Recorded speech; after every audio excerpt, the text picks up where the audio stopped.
এই বাচ্চা বাচ্চা সাকিব খানের সাথে অন্য কোনো নায়িকা মানাবে না, বাংলাদেশের কোনো নায়িকাকেই মানাবে না, কারণ সবারই এখন বয়স হয়ে গেছে, কেউ কেউ হচ্ছে দেখতে একটু ভার হয়ে গেছে, মানে এরকম কিছু। তো আমার মনে হয় যে সাকিব খানের সাথে আমাকে মানাবে, মানে মানানোর একটা ব্যাপার স্যাপার থাকে, মানানসই হওয়ার একটা ব্যাপার স্যাপার থাকে। তো আমার মনে হয় যে আমার সাথে মানানসই।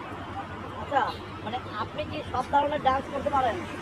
হ্যাঁ, আমি ডান্স করতে পারবো না কেন, ডান্স হচ্ছে পারি, তারপরে এখন শেখার চেষ্টা করতেছি, কারণ শেখার কোনো শেষ হয় না। আপনি যত শিখবেন তত আপনার আপনি বলতে চাচ্ছেন বাংলাদেশে কোনো নায়িকা নাই সাকিব খানের সাথে সিনেমা করার মতো?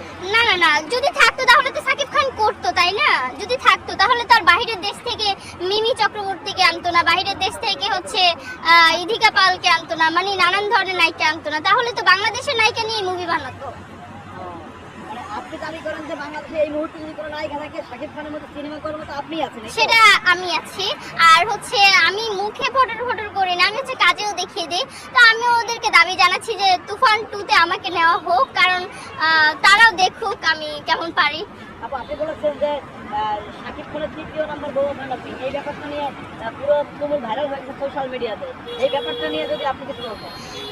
তৃতীয় নাম্বার বউ হব এটা হচ্ছে বলেছি, কারণ আমার মনে প্রাণে বিশ্বাস ছিল, কারণ এখন তো বর্তমানে আমি খুব কিউট আর জাতির ক্রাশ বলে কথা, টিকটকেও সবাই আমাকে ক্রাশ বলে, অ্যান্ড হচ্ছে ফেসবুকেও সবাই আমাকে ক্রাশ বলে। আর যদি সবাই আমাকে ক্রাশ ক্রাশ বলে, আমি যতটুকু কিউট, আমি যদি সাকিব খানের সাথে মুভি করতে যাই, তাহলে যদি সে প্রপোজাল করে, মানে এই কনফিডেন্স থেকেই আমি এই কথা বলেছি। প্রপোজাল করে সাকিব খানকে আপনি বিয়ে করবেন না, এরকম একটা ব্যাপার যদি হয় আপনি করবেন কিনা?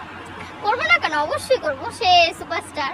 অলরেডি কিন্তু তার দুই বউ আছে, তারপরে যদি আপনি যান তখন একটা ঝামেলা হয়ে যাবে না? দুই বউ আছে, মানে এখন তো নেই, হ্যাঁ তখন ছিল, তখনকার ব্যাপার, এখন নাই। হ্যাঁ, এখন হচ্ছে সে সিঙ্গেল, পুরাই সিঙ্গেল, পিওর সিঙ্গেল।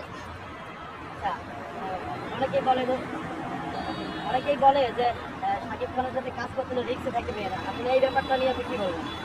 আসলে হচ্ছে আমি খুব সাহসী যোদ্ধা, আমি যে কোনো পরিস্থিতিতে হচ্ছে যুদ্ধ করতে পারি।